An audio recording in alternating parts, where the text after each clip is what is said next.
grabar.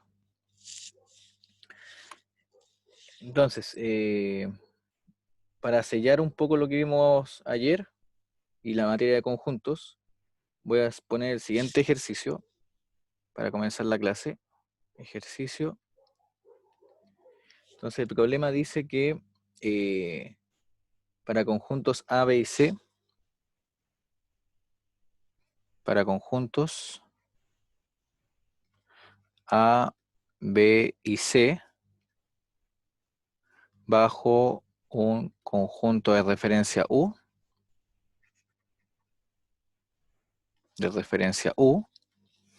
se tiene dos puntos.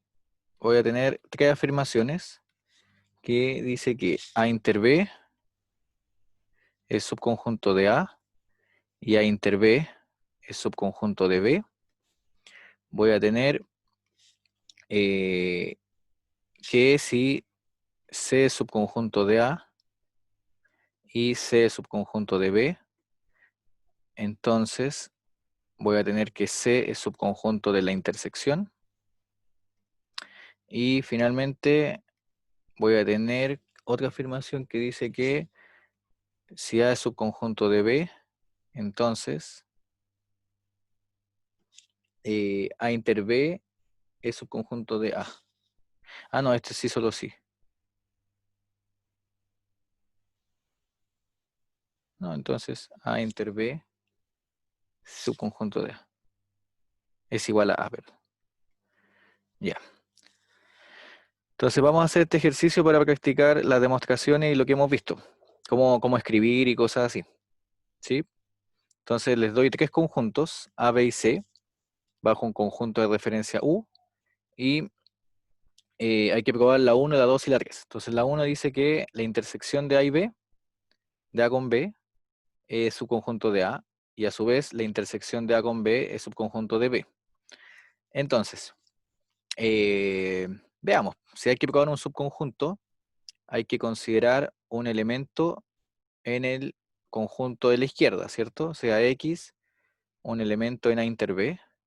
Entonces lo que debo hacer es demostrar que ese elemento X, que es cualquiera, arbitrario, tiene que ser un elemento de A, o un elemento de B en este segundo caso. Entonces, por definición de intersección, tenemos que el X está en A y el X está en B. Luego, considerando, es súper cortita esta parte, considerando X en A, se tiene que A inter B es subconjunto de A, y cuando X está en B,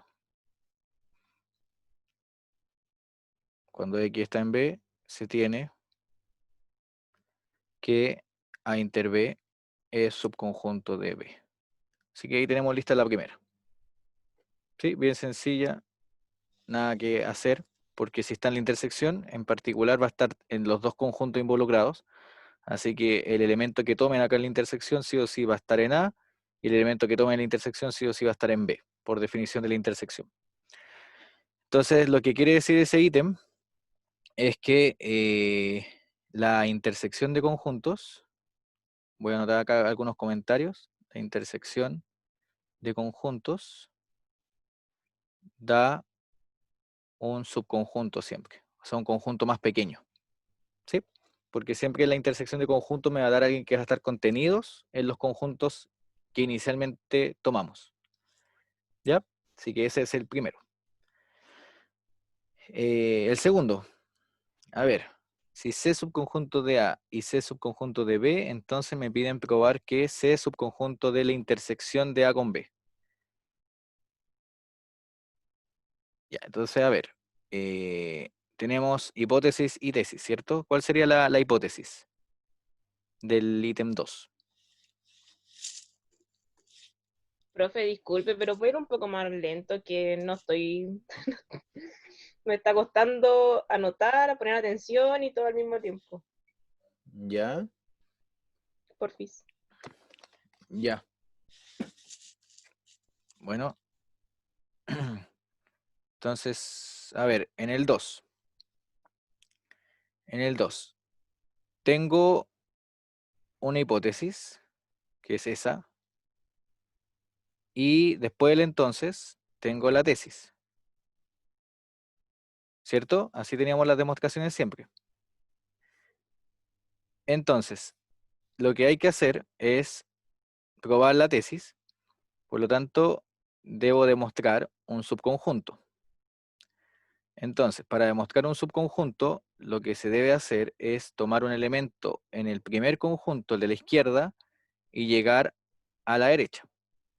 Entonces, al igual que el ítem anterior, voy a tomar un X, en este caso en C, porque lo tomo en este conjunto, ahí. Entonces tomo un X en C, cualquiera voy a poner, para no copiar la parte de arbitrario porque no se muy repetitivo. ¿Sí? Entonces tomo un X en C. Entonces, por hipótesis, yo sé que el C es un conjunto que está contenido en A y es un conjunto que está contenido en B. Entonces, como C está contenido en A, se tiene que, dado X en C, que es lo que consideré al principio, acuérdense, X está en C, sigue que X está en A, por el tema del subconjunto, ¿sí? Ahora bien, el C, a su vez, a su vez, a su vez, C está contenido en B, que está acá. C está contenido en B. Luego, como X está en C inicialmente, volvemos a la misma historia, acá, lo tomamos en C, sigue que X está en B, ¿sí? Entonces, en morado, no, en amarillo, voy a rayar lo que ocupé con su dato. Y en celeste, acá, con este. ¿Sí? Entonces ahí ocupé las dos hipótesis. Ocupé la celeste y la amarilla. ¿Sí? Que rayé ahí. C subconjunto de A, C subconjunto de B. Ya la ocupé. Y acá tengo un I. Aquí, en el enunciado. Aquí. Tengo un I. Entonces, entonces se tiene que X está en A y X está en B, porque ambas cosas que puse, tanto en amarillo como en celeste, se cumplen simultáneamente porque hay un I. Así se concluye que C es subconjunto de A inter B. ¿Cierto? Porque obtuvimos que el X que inicialmente tomé, ahí, el X que inicialmente tomé, cumplía con estar en X en A y X en B. Y eso acuérdense que es la definición de la intersección de conjuntos. ¿Sí? Así que ahí probamos listo el ítem 2. Si se dan cuenta, no son difíciles de demostrar, pero lo que sí cuesta es escribir. ¿Sí? Escribir siempre que redactar ideas, eso siempre va a costar. ¿Ya? Así que por eso quiero darme el tiempo, aunque sea unos 10 minutos, de hacer un ejemplo como este, para que después no estén tan perdidos con las guías, controles, PEP, lo que sea. ¿Ya? Y nos queda el tercero. Acuérdense que esto no es parte de la materia, sino que es un ejemplo solamente, un ejercicio. Entonces el tercero dice, si A es subconjunto de B, entonces A inter B es igual al A. Entonces hay que probar A inter B igual a. Entonces voy a poner acá, hipótesis, A subconjunto de B. Tesis, ¿cuál sería la tesis? La tesis sería A inter B igual a. ¿Cierto? Que es lo que está después del entonces. ¿Sí? Tengo algo que voy a utilizar, que va a ser A subconjunto de B, y debo demostrar que dado eso, entonces debe pasar que A inter B es A. A ver, entonces, ¿qué vamos a hacer? El truco acá está en ocupar los ítems anteriores. Entonces, en el fondo, voy a poner acá, en el fondo se quiere probar, se debe probar, no se quiere, se debe probar que A inter B es subconjunto de A y A es subconjunto de A inter B. Acuérdense de la igualdad, ¿cierto? Todo elemento del primer conjunto tiene que estar en el segundo y todo elemento del segundo conjunto tiene que estar en el primero. ¿Sí? Entonces tengo que probar eso, que es la igualdad de conjuntos. Entonces debo probar el A inter B igual subconjunto de A y debo probar que A es subconjunto de A inter B. Entonces, ¿cuál de esas dos contenciones ya se tiene? ¿Cuál es la que de por sí ya está? ¿Cuál es la que se sabe? Hay una que es cierta, siempre. Que A, A está La contenido en segunda,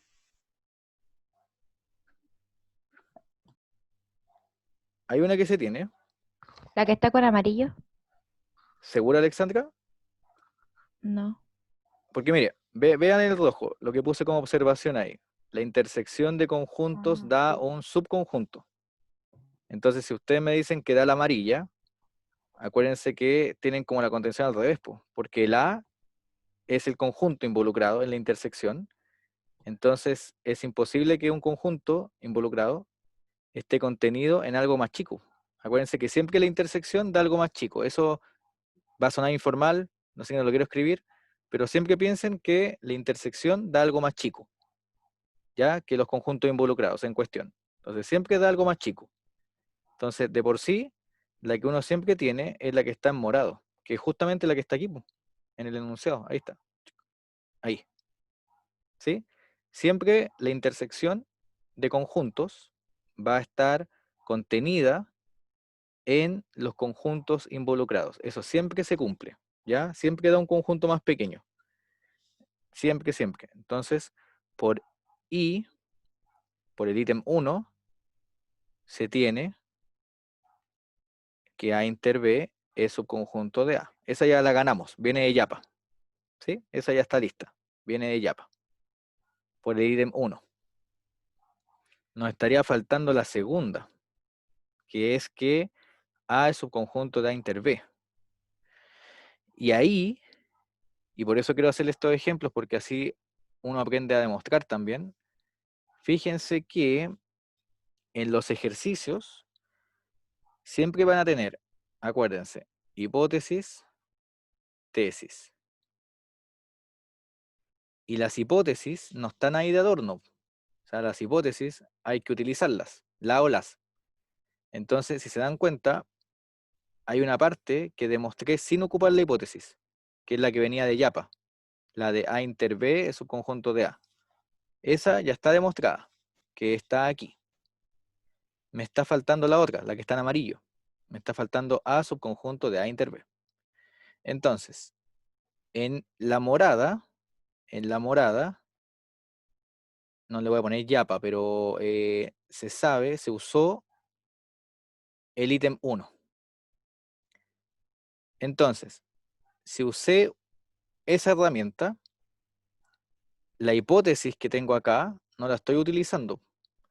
Y las hipótesis siempre se tienen que usar. Entonces, para que ustedes ganen intuición, la que me está faltando necesariamente ocupará la hipótesis.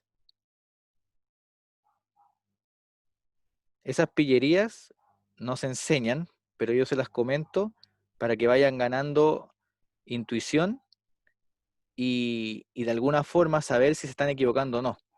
Entonces, si en ninguna ocupan la hipótesis, es porque hay algo que está mal, ¿ya? O sea, las hipótesis no están ahí para adornar el ejercicio, siempre se tienen que ocupar.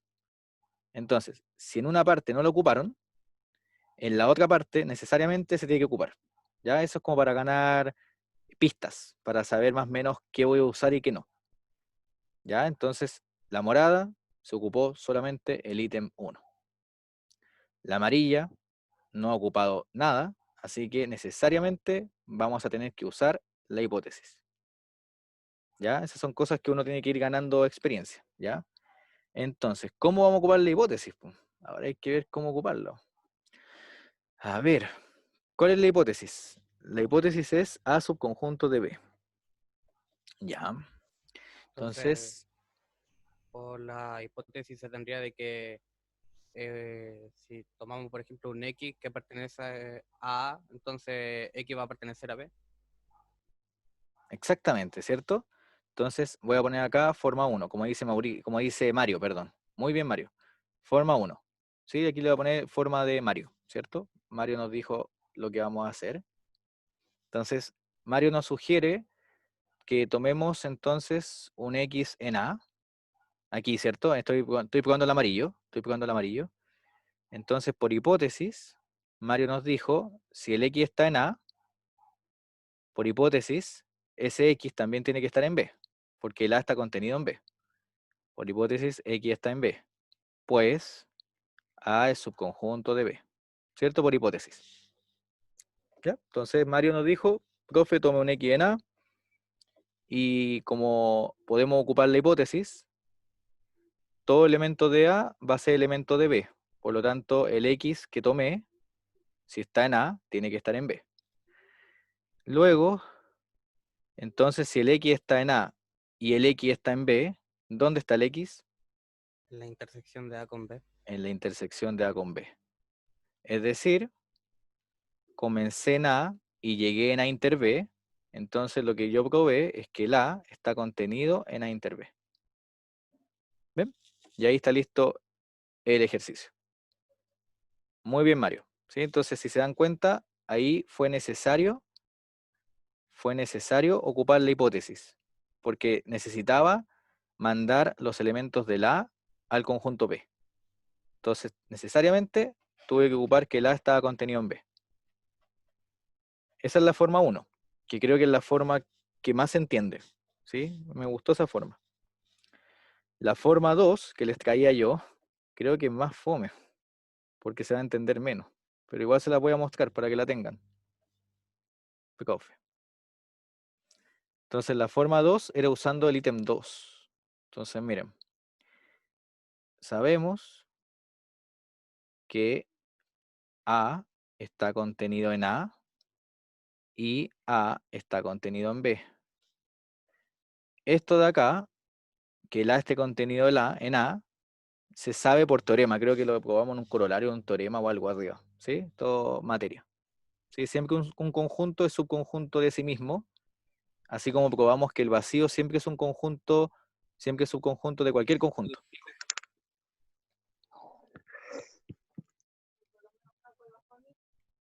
¿Cierto? Ahí sí. No, aquí está Sebastián. Ahí sí, ahí lo silencié. Entonces, usando el ítem 2,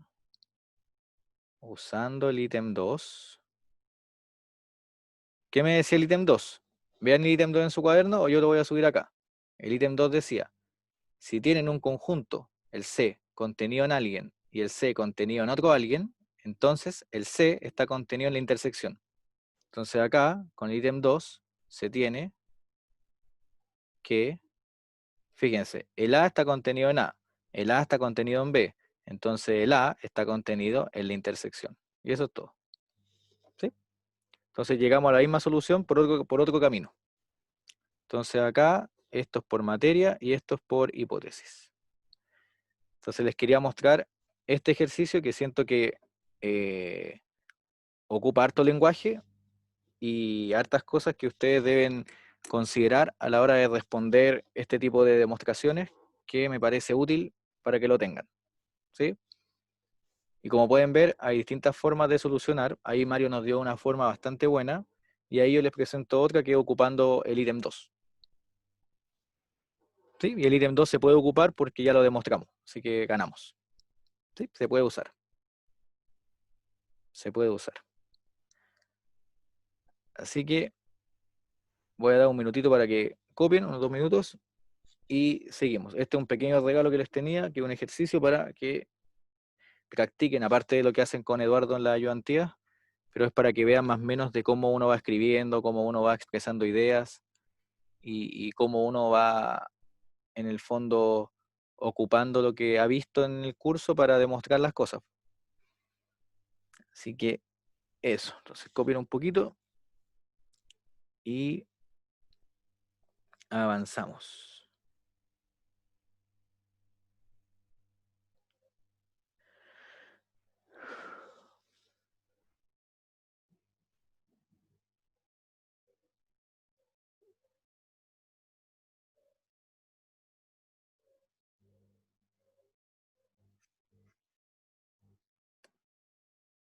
La nueva grabación. Ahora sí estoy grabando.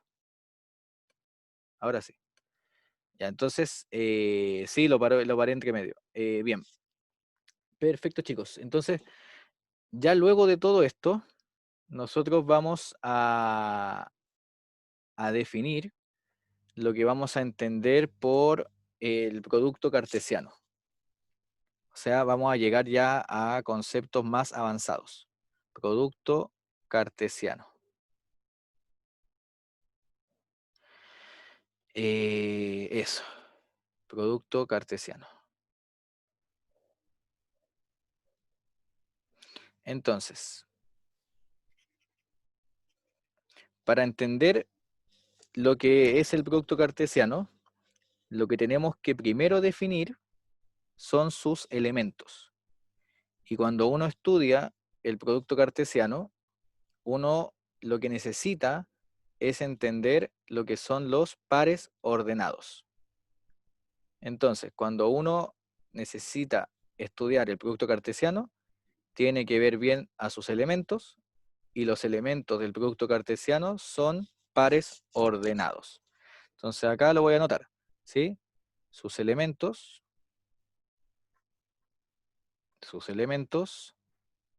son llamados pares ordenados. Pares ordenados. Como su nombre lo indica, como su nombre lo dice, son parejas que tienen un orden. Un orden. Entre paréntesis, ese orden, acuérdense que es lo que uno dice una posición. ¿Sí? Acuérdense que los pares ordenados, uno lo que tiene son parejas de esta forma, ¿cierto? Donde ahí uno tiene la primer componente,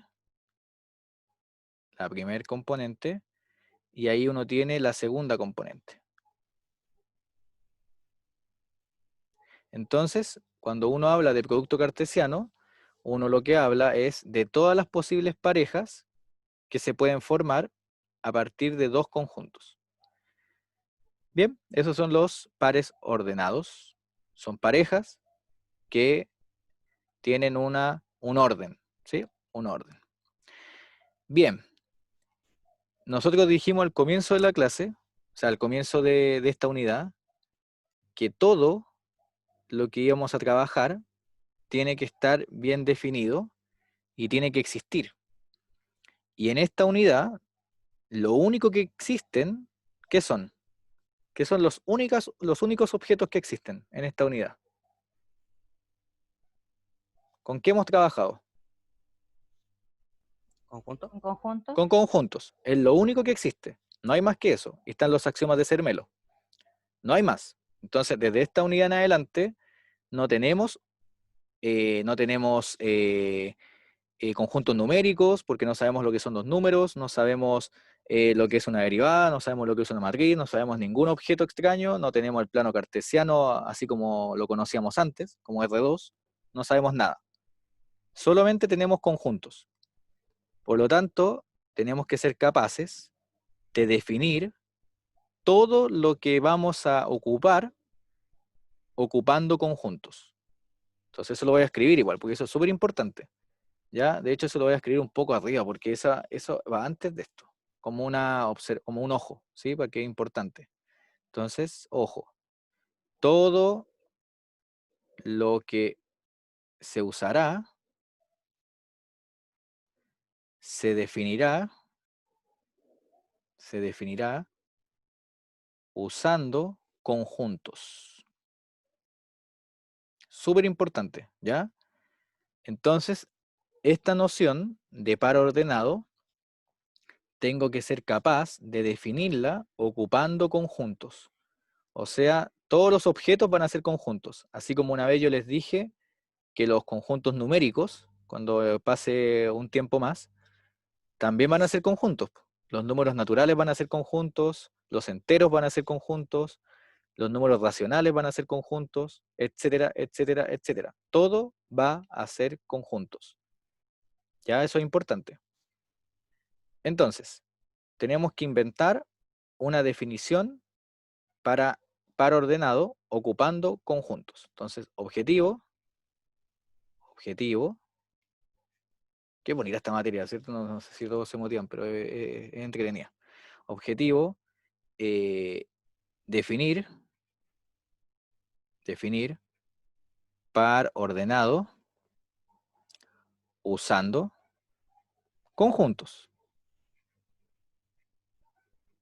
Eso es lo primero, es el objetivo. Entonces, idea 1. Primera tentación que uno tiene. Si yo tengo un par ordenado, entonces voy a definir el par ordenado de esta forma.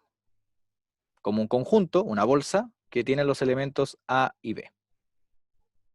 Que es como la idea más simple que uno puede tener. Si ustedes dicen, profe, ponga el A, B como un conjunto que tiene el A, B, pues si quiere hacerlo con conjunto, ponga un conjunto, pues, ¿cierto? Así lo pueden hacer. Pero ¿dónde falla esta idea? ¿Por qué está mala?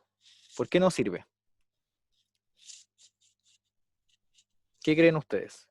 ¿Qué importa en el par A, B? ¿Qué es súper importante ahí? Lo dije arriba. El orden. Muy bien, Constanza, ¿no? ¿Cierto? Yo sé que el par A, B no necesariamente tiene que ser igual que el par B, a menos que el A y el B sean lo mismo, ¿cierto? Entonces, con esta idea, ¿cómo son estos conjuntos? A, B y BA. Si yo lo doy vuelta. ¿Distintos? Son iguales, pero Los conjuntos, sí. exacto, los conjuntos, pero yo quiero que sean distintos, porque los pares ordenados, si yo los doy vuelta a las componentes, generalmente son distintas, a menos que el A y el B sean iguales. Entonces acá, esto es por axioma 1, ¿cierto? El axioma 1 me decía que no importaba el orden. Entonces, no me sirve. Esta idea no sirve, pues el orden, con esta definición, no importa. Y nosotros queremos que sí importe. Entonces esta definición queda descartada, ¿sí? Opción 1 no sirve. Vamos con la opción 2, idea 2. ¿Se entendió por qué no sirvió la idea 1, no? Sí. ¿Sí, Natalie, se entendió? Sí, profe. Ya. Mario, ¿todo bien? Sí, profe. Bacán, ya. Entonces, claro, tenemos que definir cosas ocupando conjuntos. Entonces, idea 1, tomar un conjunto solamente con esos elementos, y no me sirve porque yo puedo dar vuelta y me da lo mismo, pero yo quiero que dé distinto, así que no me sirve. Entonces, la idea 2 es la que me va a servir. Así que ya les dije que sirve. Y la idea 2 es esta. AB se define como el conjunto que tiene el conjunto A, coma el conjunto AB. Esa va a ser la definición que vamos a ocupar de par ordenado.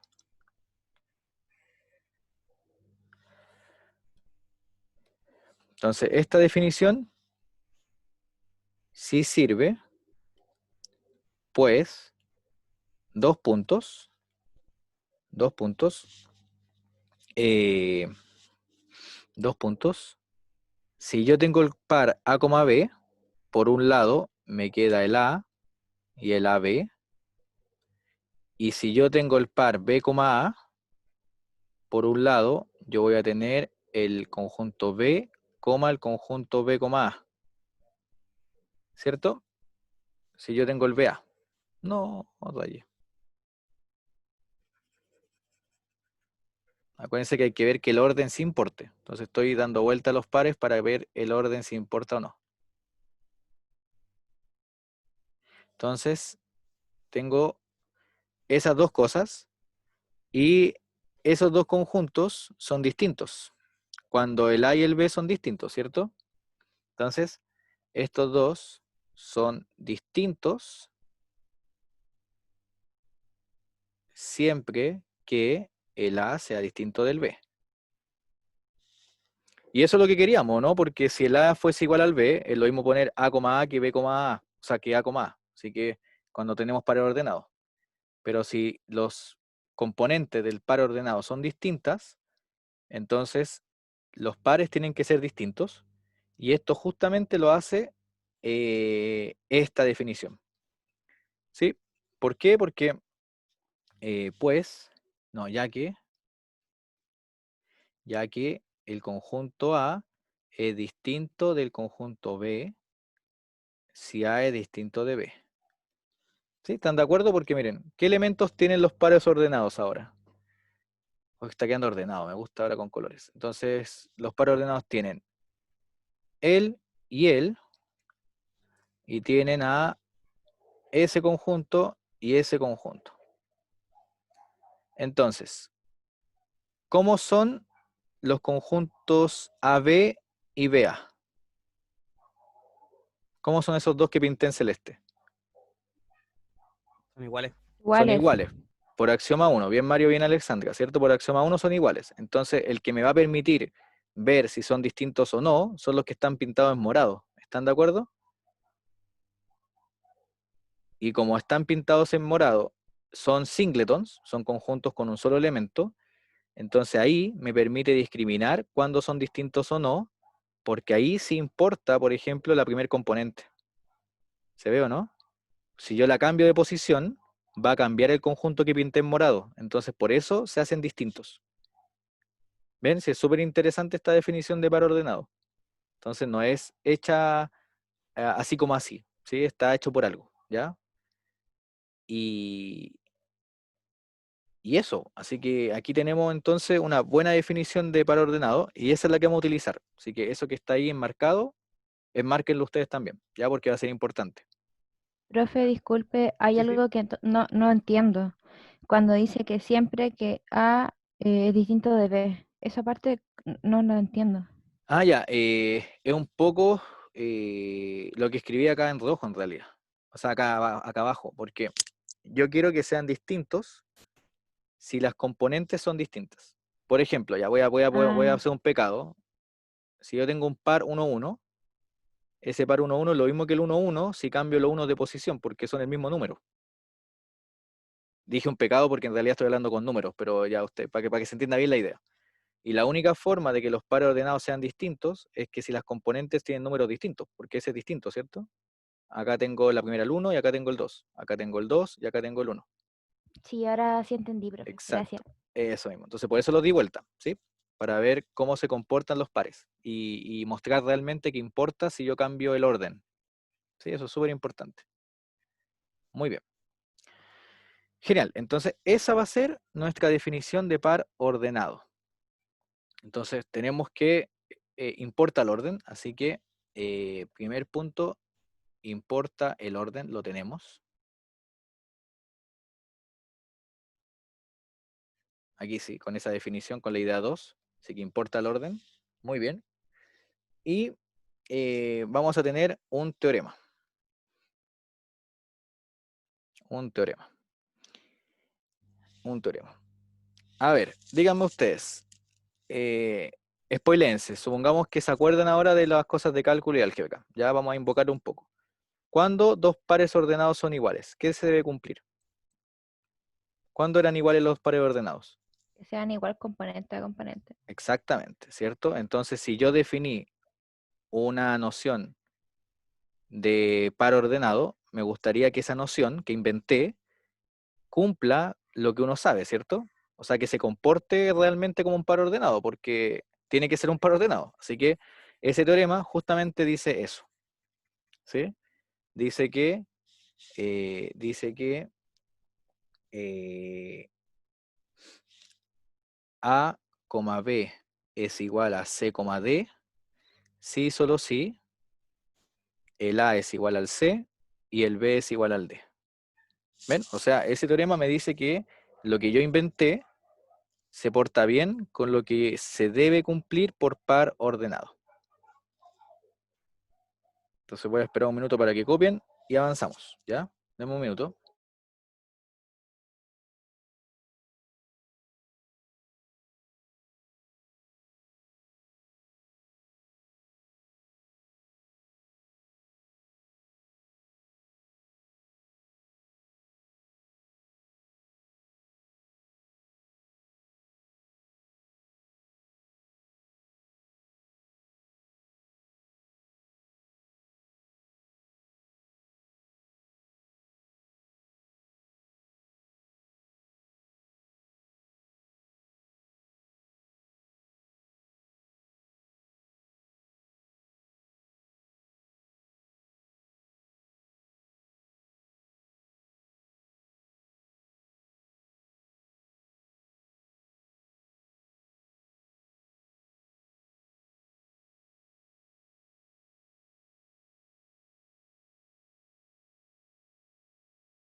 Y ahora sí. Ahora sí. Entonces hay que demostrar este teorema. Hay un implica que es trivial, pero que si lo quieren escribir, se los dejo de tarea para que practiquen escribir eso, que si bien es trivial, cuesta escribir a veces lo que es fácil. Entonces igual intenten escribir eso, así que se los dejo de tarea, que es cuál implica es fácil el de acá. Ese implica tarea. Pero paréntesis, trivial. Ya, el otro implica no es trivial. ¿Quién me puede decir rápidamente por qué es trivial ese implica? ¿Por qué es fácil? Porque va a cumplir lo mismo con la primera. Sí, cierto, o sea, si voy reemplazando los conjuntos con A igual C, etcétera, es lo mismo al final. O sea, es Sí. como, exacto, es como llegar y reemplazar nomás, así que muy bien. La complicada, la otra implica, es de el lado izquierdo llegar al lado derecho. Entonces, nuevamente, hipótesis A, B igual a C, D. Tesis, ¿cuál es la tesis? La tesis es A igual C y B igual D. Ahí está. Entonces, voy a ver qué significa la hipótesis. A ver, por definición, acuérdense que esa es la que vamos a ocupar, la definición de par ordenado. El par ordenado a, B va a ser el conjunto que está dado por esos dos elementos. Y el par C, D va a ser el conjunto que va a estar dado por los elementos conjunto C, conjunto CD. ¿Cierto? Así por definición solamente. Entonces, por hipótesis, como el par A, B es igual al par C, D, se tiene dos puntos. ¿Qué se tiene? Se tiene que el conjunto que tiene a la A y que tiene a la B es igual al conjunto que tiene al conjunto que tiene al C y al conjunto que tiene el conjunto que tiene al CD. ¿Sí? Se cumple esa igualdad. Eso netamente por esto. ¿Sí? Reemplacé nada más las definiciones. Bien. Entonces acá voy a estudiar casos. Voy a estudiar casos. Entonces voy a ver los siguientes casos.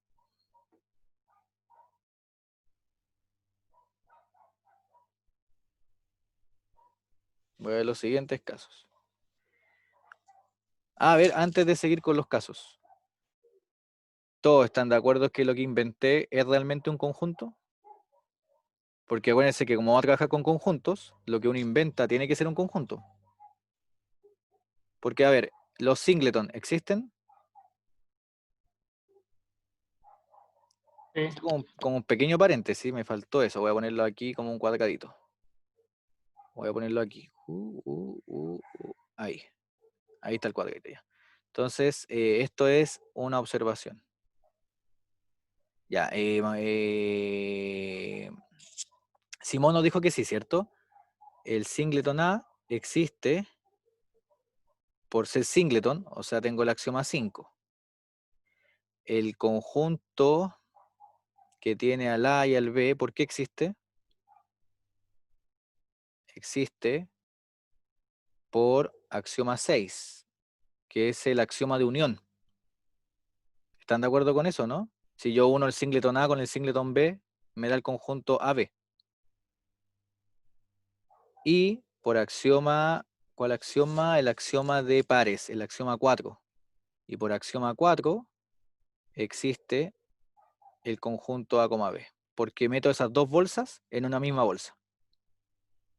Ven que no es difícil completamente, pero sí hay que tener claro cuáles son los axiomas que implican cada cosa. Entonces, cuando tengo conjuntos solitos, que son los singletons, uno piensa al tiro en axioma 5. Si yo tengo conjuntos que los invento, así como el AB, yo tengo el axioma 6, que es la unión. Y si yo necesito meter esas cosas en una misma bolsa, voy a invocar al axioma de pares, que es el axioma 4. ¿Ya? Entonces es importante que uno tenga claras esas cosas. Por ejemplo, voy a subir al tiro. Por ejemplo, si yo tengo el A, el B y el C, ¿ese conjunto existe?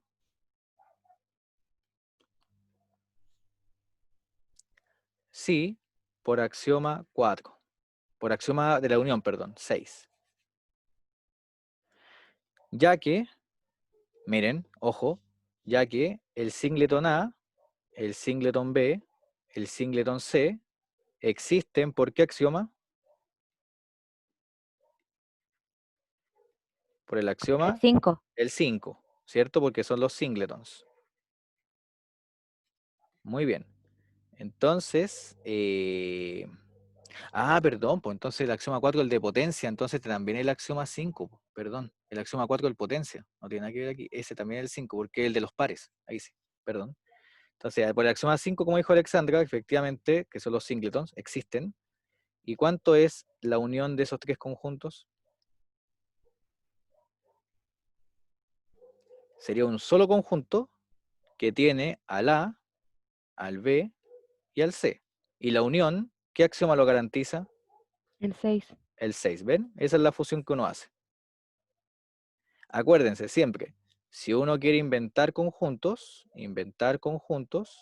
uno tiene que ver o bien el axioma 2, que es el de abstracción, el del conjunto de referencia, etcétera, ¿se acuerdan? O bien todo lo que está acá. ¿Sí? Así uno puede inventar conjuntos. Yo puedo inventar conjuntos por comprensión, así, miren, así, eso me garantiza el axioma 2.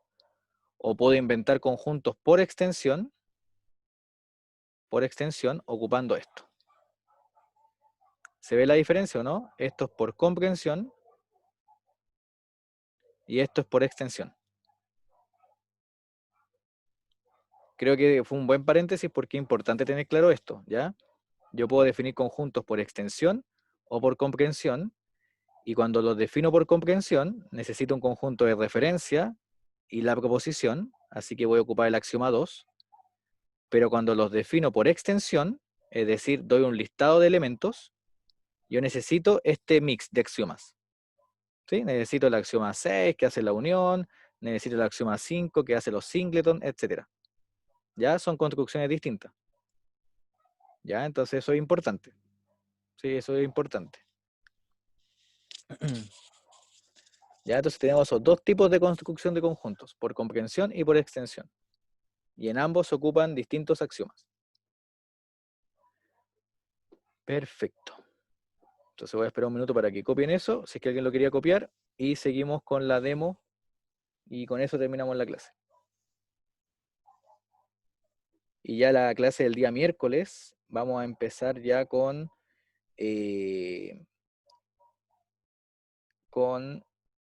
en detalle el producto cartesiano, relaciones y funciones.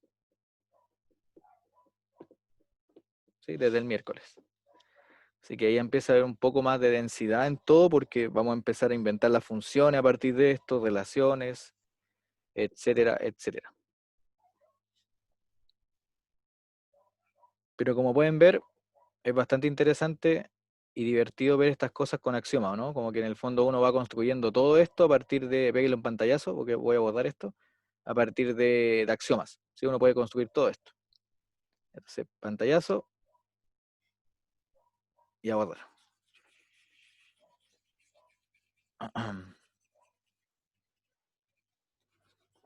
Ya, entonces terminemos de demostrar el teorema y nos vamos todos para la casa. O sea, se acaba la clase porque estamos todos en casa. Entonces, acá. Ya, entonces, casos. Casos. Primer caso. Voy a asumir que, ¿qué pasa si el A es igual al B? ¿Sí? Porque acuérdense que hay que probar cosas, entonces voy a ver qué pasa si las componentes del primer par son iguales. Entonces, si el A es igual al B, entonces el conjunto que tiene al A, coma, que tiene a la B, va a ser igual al conjunto que tiene al A y al conjunto que tiene al, perdón, al A, A, porque el A vale B. ¿Cierto? Reemplacé el A con el B solamente. Y esto es lo mismo que el conjunto que tiene al A, coma, el conjunto que tiene al A. Y por axioma 1 también acá no tenemos repetición, así que me queda eso de ahí. Entonces luego, el par ordenado A, B va a ser este conjunto. ¿Sí? Porque ahí se redujo. Y de la igualdad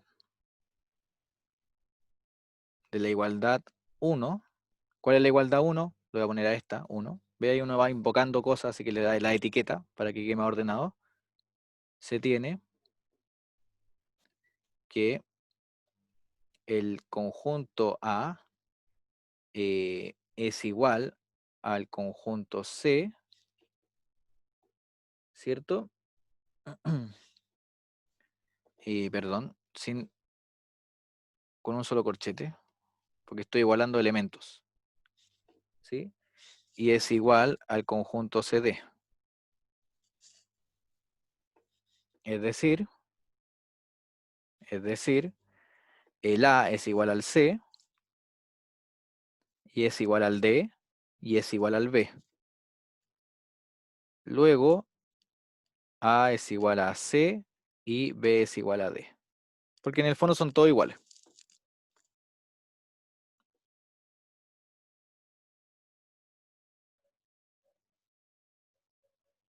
Entonces, acuérdense, los elementos de un conjunto es lo que está dentro de la bolsa. Entonces acá la bolsa tiene a ese elemento. A ese elemento. Ese es un elemento. Acuérdense de eso. Lo que está dentro de la bolsa es el elemento. Y acá, en la bolsa de arriba, en la de la derecha, esas dos cosas que estoy pintando son elementos. Esas dos cosas son elementos. Entonces, si yo digo que esta bolsa de la derecha tiene que ser igual a la bolsa de la izquierda, pero la bolsa de la izquierda es igual a este conjunto, ¿cierto? Así lo deduje, porque la igual B. Entonces, necesariamente, el elemento que está dentro tiene que ser igual a ese y tiene que ser igual a ese. Y por eso puse esta igualdad acá. ¿Ya? Acuérdense que dos conjuntos son iguales si todos los elementos coinciden. ¿Sí? Entonces acá igualé elementos con elementos, y como por un lado tengo un puro elemento y en el otro son dos, bueno, los dos que están a la derecha necesariamente tienen que ser iguales al que está a la izquierda, que es lo que puse ahí. Ese era el caso 1. Vamos con el caso 2. Si el A es distinto de B. Sí, porque pueden pasar dos cosas, que sean iguales o que sean distintos. Entonces, si son distintos, se tiene que el conjunto que tiene al A es distinto al conjunto que tiene el par A, B. Esto es por axioma 1, ¿cierto? Porque hay un elemento distinto en los conjuntos, que sería el A y el B. Son distintos, así que no pueden ser iguales los conjuntos. Son distintos. Esto implica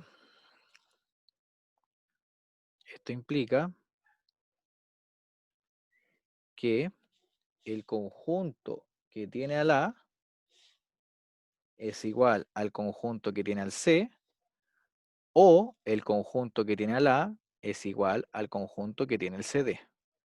Necesito comparar estas cosas, ¿sí? Fíjense en la igualdad 1. Vuelvan a la igualdad 1, acá. Igualdad 1.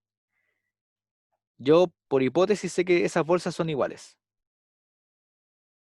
Y ahora estoy suponiendo que el A no es B. Entonces tengo esto como dato.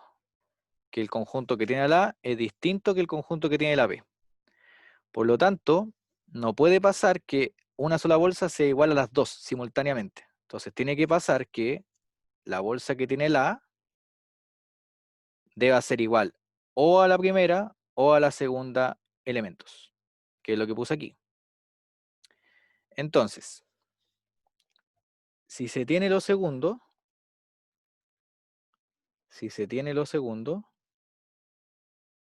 es decir esto, que el conjunto que tiene el A es igual al conjunto que tiene el CD, entonces se tendría que el A vale C y vale D.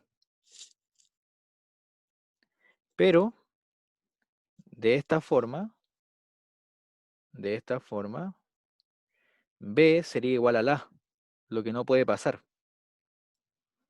¿Se ve o no? Porque miren, si yo tengo que el A es igual a esa bolsa, es porque entonces el A tiene que ser igual al C y el A tiene que ser igual al D. Pero por otro lado, la bolsa AB tiene que ser igual o bien a la bolsa C o a la bolsa CD. Entonces, si yo pongo igual a la bolsa C, el B tiene que valer C, por ejemplo. Pero si el B vale C, el B valdría A, que no puede ser.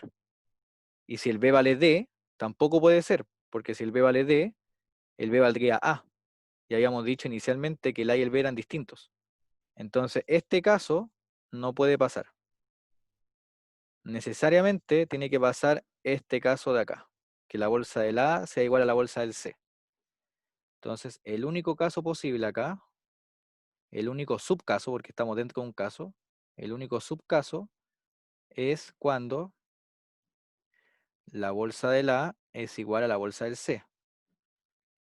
Luego, el A es igual al C y se tiene que B es igual a D. ¿Sí? Y ahí concluimos la demostración. Simpática demostración, donde uno va analizando casos y casos, y alguien un poco más astuto que yo me puede decir, pero profe, si eso era obvio, el caso que tachó con X, porque ¿cuántos elementos tiene el conjunto A? El que tiene el A, ¿cuántos elementos tiene? Ese que estoy marcando con el mouse. 2, No, el que estoy marcando con el mouse, solamente ese. 1, Uno. ¿Y el del lado derecho cuántos tiene? 2, Entonces, ¿pueden ser iguales? no. No, ¿cierto? Pero como nosotros no sabemos de números, no podemos ocuparlo. O sea, no podemos decir, como el conjunto de la derecha tiene dos elementos y el de la izquierda tiene uno, entonces son distintos. ¿Ven? Entonces hay que hacer sí o sí este razonamiento de acá. Por eso es que yo lo escribí, ¿sí? Uno acá no conoce números. Entonces, acuérdense que la intuición les puede jugar una mala pasada. Entonces, si bien intuitivamente uno como sabe que existen números, uno lo sabe, pero no los puede ocupar acá, uno sabe que estas dos cosas son distintas, sí o sí, pero igual deben demostrarlo. Porque Yo no encuentro so- que eso es lo difícil. Pero es simpático igual, ¿o no? Porque en el fondo es súper simpático ver que hay cosas que uno como que sabe que sí se cumplen, pero igual tienen que probar que no se cumplen. Sí, porque son súper obvios, pero ahí uno se queda en el obvio. Exactamente, y ahí está la dificultad.